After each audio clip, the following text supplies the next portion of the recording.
different way. Things this case has stopped me from doing, traveling all across the world, making. So I just want to get it over with, and, you know, accept my guilty plea. I'm ready to get over it. Anything you want to say to your fans? Just say a prayer for them. I just need prayer. I don't need nothing else.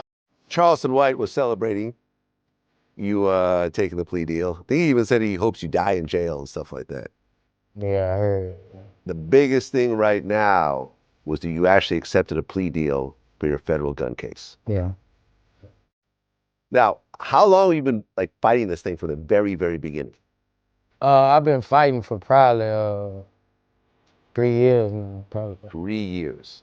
Boosie might be staring down a brutal 10 years behind bars in his federal gun case. And the minute that news hit the blogs, guess who came running to laugh about it? Charleston White. He hopped on live like it was Christmas morning, cracking up and saying he always knew Boosie would land back in jail. He even bragged that he'd been waiting for this day to celebrate, and then coldly added he wouldn't care if Boosie never walked free again. Now here's the twist. Boosie already told fans earlier this month that he agreed to a plea deal. He said he was tired of fighting, worn out, and figured this was the only way forward. But this case has been a nightmare roller coaster. Feds picked it up. Now it was a state case. The feds came, picked it up.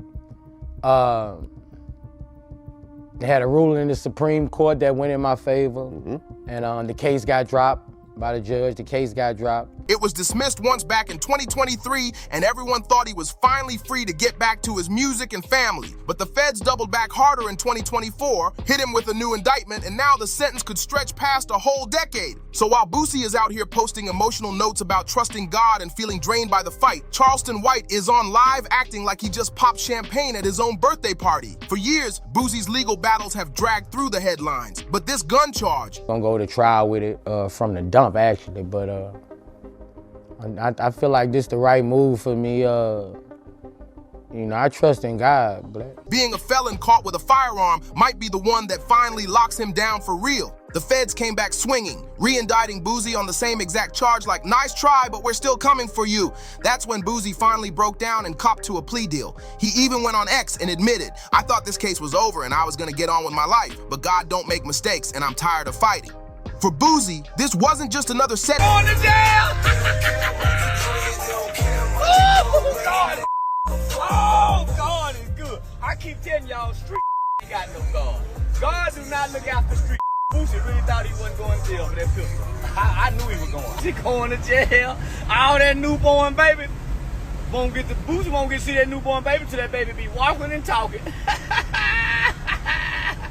Boosie going to jail! Back. It was the moment reality slammed down on him. The man who used to troll nonstop and clap back at critics sounded completely different. His words carried a heavy mix of faith and resignation, almost like he was trying to make peace with the idea of losing his freedom for a long time. Fans rushed to fill his mentions with love, but you could see the weight crushing him. This is someone who's been dodging pressure his whole life. Cases in Baton Rouge, dangerous beefs, even serious health scares. But this time feels different. 10 years isn't just time, it's a whole era gone. Every word Boosie posted showed how much that truth hit him. And while supporters were praying for him, he brought you up because you were attacking Kanye because of the...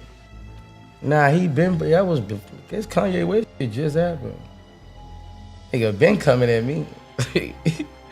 He been coming at me, it's just, you know, I can't respond to those people, bro. Like, that's a danger to what I got going on.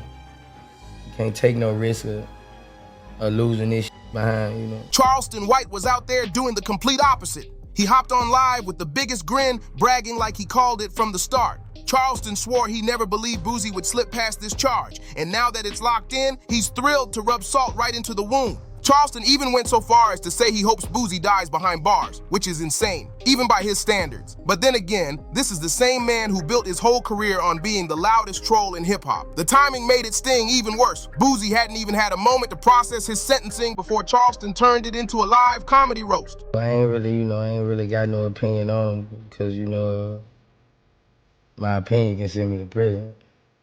So I ain't really, you know, I ain't really got no opinion on him, you know, once you go to threaten people's kids, talking about you out of line.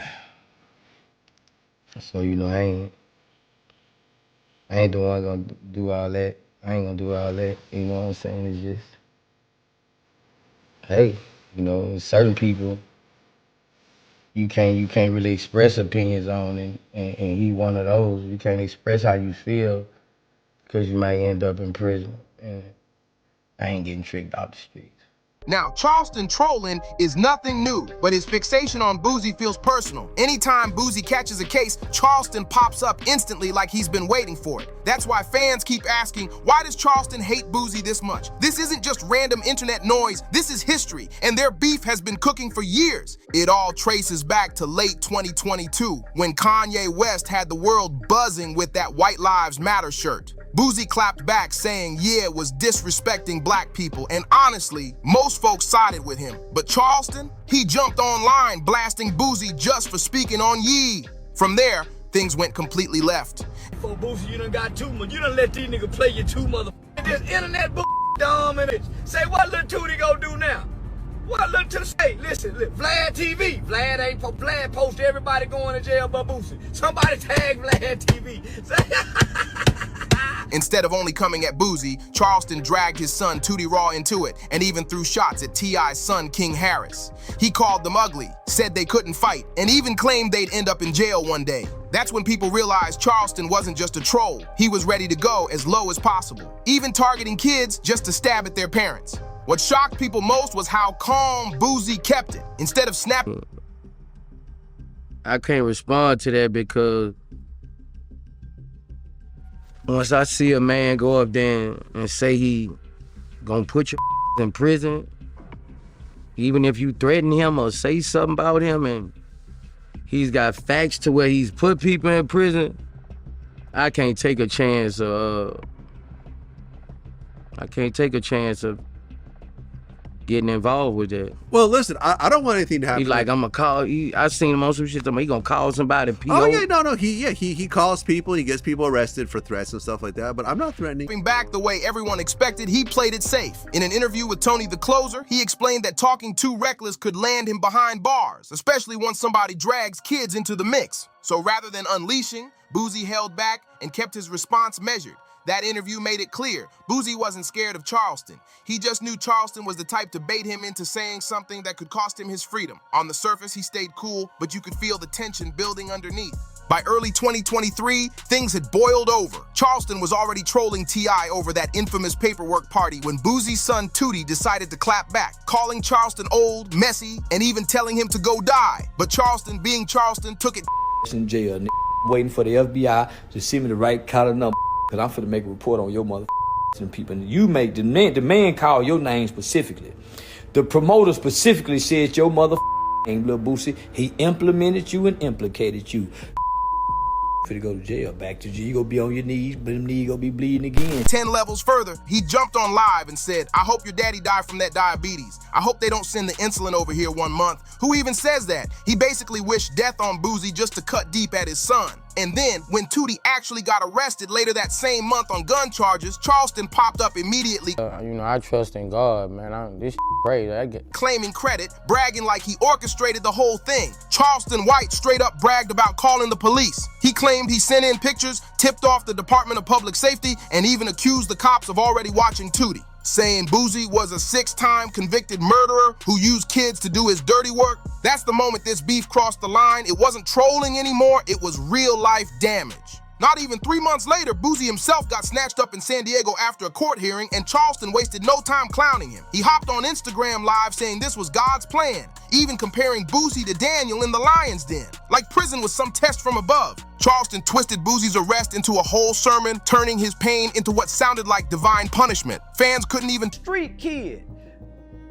I'm not a criminal. I'm a kid who was raised to tell the truth. When my mama come in and say, son, what happened? Mama, I didn't do that.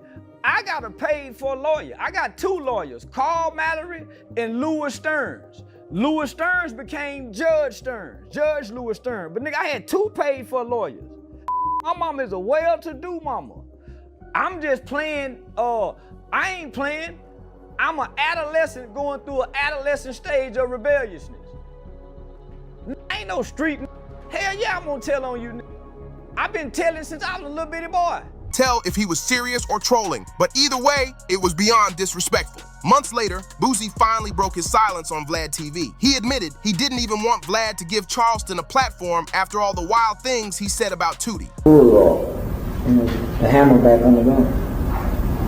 And then what happened? He fired. Once again, Boosie stressed he wasn't scared of Charleston. He was just focused on staying free. He said it himself. Still, even while Boosie played it cool, it was clear Charleston White was living rent-free in his head, stirring the pot every chance he got. By early 2024, the beef spilled even deeper into internet culture. Aiden Ross was supposed to have Boosie on his stream, but Boosie didn't want to deal with Charleston, so he passed. Next thing you know, Aiden flipped the script and claimed he turned Boosie down out of loyalty to Charleston White. That lie went viral until DJ Vlad stepped in, blasting Aiden for riding with a guy who had literally praised Hitler and denied the Holocaust. That whole fiasco proved just how far Charleston's shadow stretched. Even young streamers were dropping his name for clout. And Charleston, he wasn't slowing down. Later in March, he popped back online claiming Boosie had warned promoters not to book him. Then he spun it into a rant, bragging that he'd already reached out to the feds and was ready to get Boosie locked up over what he called threats. To make it sting more, Charleston even dragged Boosie's health into the mix. He went off again, swearing he'd have the FBI jam Boosie up if he wanted to. Proof? None. But with Charleston, proof never mattered. He just said it loud enough until it stuck. Boosie himself later admitted dudes already locked up had been calling him, asking when he was gonna join them. Imagine that, carrying the weight of a possible 10-year federal sentence, while hearing guys inside clowning you before you even hit the yard. That's insult on top of injury, and Charleston knows exactly how to twist the knife. Here's another angle people are whispering about. Boosie didn't even want to risk a trial. He went straight for the plea deal. And honestly, who can blame him? Imagine if by some wild twist, Charleston White showed up in that courtroom. You already know he would have turned the whole thing into a circus, pointing fingers, talking reckless on the stand, and running straight to the blogs the second he stepped outside. And it's not that far-fetched either, because Charleston has a long history of snitching, and he's never been shy about it. Word is, when he was just 14, he was involved in a robbery with other teens. During that robbery, one of them, Antoine Doolittle, shot a man named Michael Levy. When it came time for court, Charleston testified against him. Now, in street culture, that's unforgivable. Even though he was just a kid, people still drag him to this day for telling on someone in his own crew. And Charleston, he doesn't hide from it. He's defended himself saying, "I was young, I was in court, I told the truth." That's not snitching, that's survival. Here's how he justifies snitching in his own words, but here's the twist. Recently, footage from that old juvenile case resurfaced, and the internet lit up all over again. People started calling him a hypocrite, blasting him for preaching street code one day and then bragging about testifying the next. Here's the exact clip that's been making the rounds, dragging him right back into the spotlight. Charleston doubled down, saying he's never lived by any street code and doesn't care who's mad. Which is crazy, because he'll still call other rappers rats while proudly admitting he snitched himself. Stack it all up, and suddenly Boosie's decision to skip trial and take the plea makes perfect sense. The last thing he wanted was risking a courtroom where Charleston White might somehow show up and run his mouth. This is the same man who brags about calling cops, setting people up, and testifying as a team. If Charleston even had the slightest chance to get involved, you know he would have turned that courtroom into his own stage, pointing fingers, cracking jokes to the jury, then hopping on live right after to say, "I helped put Boosie away." That's not a stretch. That's exactly how Charleston operates. That's why he's celebrating so loud right now. To him, this isn't just Boosie catching another case. It's karma. It's proof that all his mocking, all his trolling, all his so-called truth-telling finally landed. When you trace it back, 2022, the shots at Tootie, the arrests, the health insults, the FBI talk, it feels like Charleston has been waiting, maybe even praying for this exact moment. Right now, Boosie isn't locked up yet, but with this plea deal, he's staring down the reality of a full decade behind bars. Meanwhile, Charleston White is clowning like he already won. And the streets are split, some laughing, others just waiting for the hammer to really drop. But here's the wildest part. If Charleston is this loud while Boosie is still technically free, just imagine the circus he'll create if sentencing day actually comes. So tell me what you think. Does Boosie deserve this, or is Charleston just pushing it too far? Drop your thoughts in the comments. Make sure you like, share, and subscribe. And I'll catch you in the next one.